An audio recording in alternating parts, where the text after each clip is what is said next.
Salam sejahtera untuk kita semua.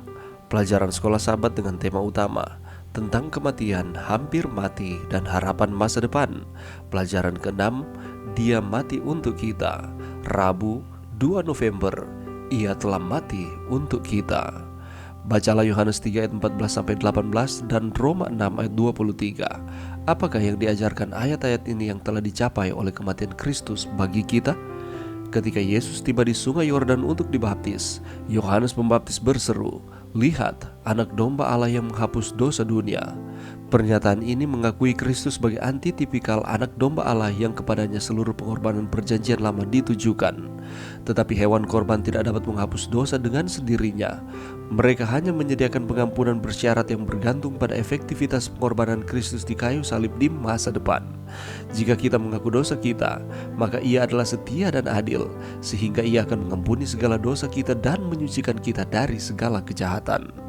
Bacalah Yohanes 3 ayat 16 dan 17. Harapan besar apa yang dapat kita ambil dari ayat-ayat ini, terutama ketika Anda benar-benar merasa bahwa Anda pantas dihukum atas sesuatu yang telah Anda lakukan?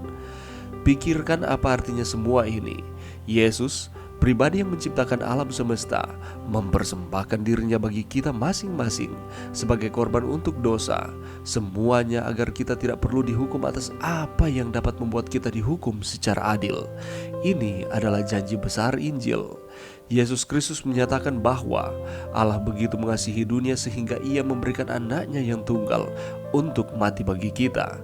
Tetapi kita tidak boleh lupa bahwa Kristus menawarkan dirinya secara sukarela demi kita.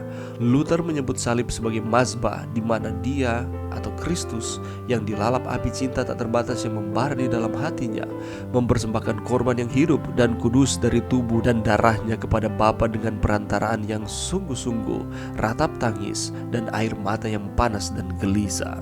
Kristus mati sekali untuk selamanya dan sekali untuk selama-lamanya, karena pengorbanannya cukup dan tidak pernah kehilangan kekuatannya. Dan masih ada lagi, sekiranya hanya ada satu jiwa yang mau menerima anugerah penyelamatannya, Yesus pasti akan memilih hidupnya yang penuh kesengsaraan dan hinaan dan kematiannya yang memalukan itu. Baca lagi Yohanes 3:16. Ganti kata dunia dan setiap orang dengan nama Anda sendiri. Bagaimanakah Anda dapat belajar dari waktu ke waktu, terutama ketika tergoda untuk berbuat dosa, untuk membuat janji yang indah ini menjadi milik Anda?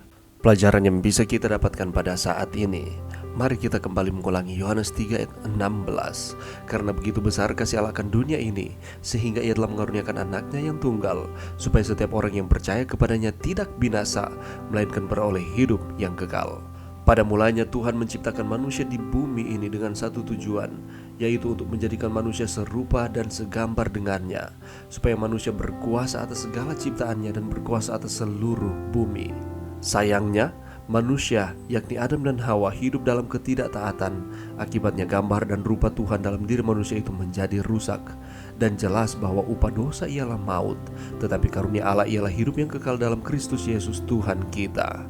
Meski demikian, tujuan Tuhan tetap berlaku bagi setiap orang yang percaya kepadanya. Dan untuk itulah Ia datang sebagai manusia, rela menderita, bahkan mati di atas kayu salib untuk menebus manusia dari dosa mereka. Jadi, keselamatan itu dapat kita peroleh asalkan kita percaya kepada Yesus.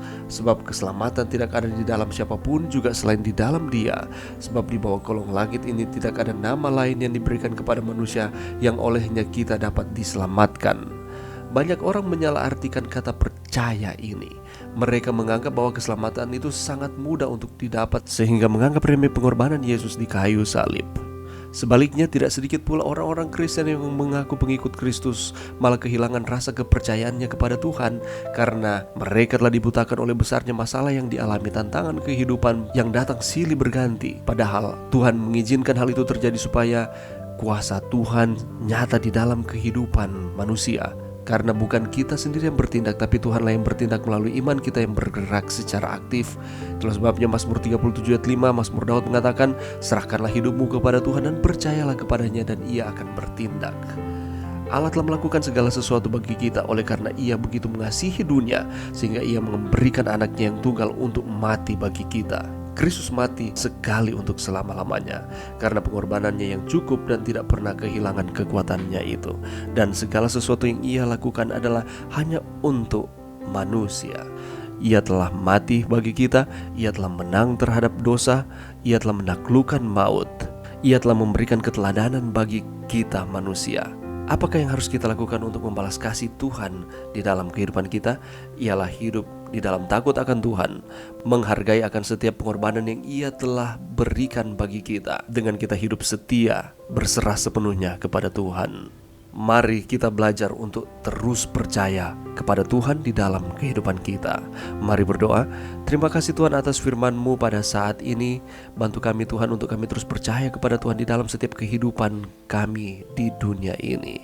Terima kasih atas keselamatan yang Engkau telah berikan bagi kami. Ini doa kami di dalam nama Yesus. Amin.